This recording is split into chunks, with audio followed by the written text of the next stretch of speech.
Certainly, and we're starting to hear some, positivity emerging from this meeting, although both the Canadian and American delegation keeping their cards pretty close to their vest when it comes to the actual conversation behind closed doors. I can tell you that Canada's ambassador to the United States, Kirsten Hillman, and Dominique LeBlanc, Canada's minister in charge of U.S.-Canada trade, emerged from a meeting this afternoon, kind of a meeting that happened after the meeting with the U.S. president and the prime minister. Dominique LeBlanc saying today's meeting was long, substantive, and productive, saying that Trump and Carney spoke about several issues, including the situation in the Middle East, along with tariffs. He added he's confident that progress was made during the meeting and that officials from the two countries will meet again later this week. We also heard from the U.S. ambassador to Canada, who says that we've got a president now who's convinced of a policy, a.k.a. those tariffs, to achieve some of his goals. She says the role that the Canadian delegation is playing is to convince the U.S. president that applying that trade and tariff policy to Canada is detrimental to his overall goals, adding that she feels as though both sides are actually starting to understand one another a little bit better. Here's more from Kirsten Hillman. Our goal is to get the tariffs off, to get to a place of stability, and to then, talk to the president about if there's a transformation to happen in the way in which we trade. Let's talk about that.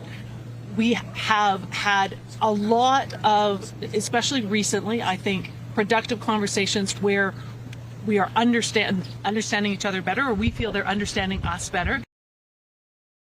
And when it comes to the optimism about whether a trade deal between Canada and the U.S. could be signed later this week, Dominique LeBlanc saying he's always optimistic but not naive, adding there's work to do. You notice right there, actually, and we'll show our viewers a closer image. There you see the U.S. president at the roundtable at the G7 summit, the U.S. flag pin at the top, underneath it a second pin with the U.S. and Canadian flag. That's being viewed as a positive sign, a sign of respect from Donald Trump to the Canadian Prime Minister, who, and he has said earlier today that they've developed a positive relationship, though Donald Trump maintains, I'm a tariff guy. Mark Carney has different economic policies, and let's see if we can kind of meet somewhere in the middle and work something out. Here's a bit of what we heard at the photo op earlier this morning.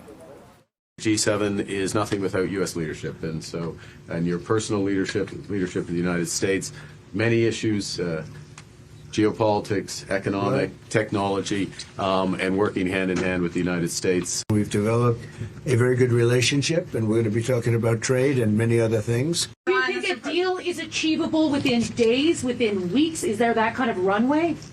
Yeah, it's achievable. Both parties have to agree. Yeah, sure. And this summit, incredibly important, Lena and Bakari, the first time Donald Trump is here on Canadian soil since he stormed out of the G7 summit back in 2018. And the first time he's been here in our country as well since he started talking about annexing Canada and having it become a member of the United States as its 51st state. This conversation, by the way, will continue it here on CP24 at 5:30. We've got former Deputy Prime Minister John Manley coming to join us. He was Foreign Affairs Minister during the 9/11 attacks, so we'll get his unique perspective on the state of Canada-U.S. relations. Yeah, it'll be very good to hear from him. Looking forward to that conversation. Thanks, Beatrice.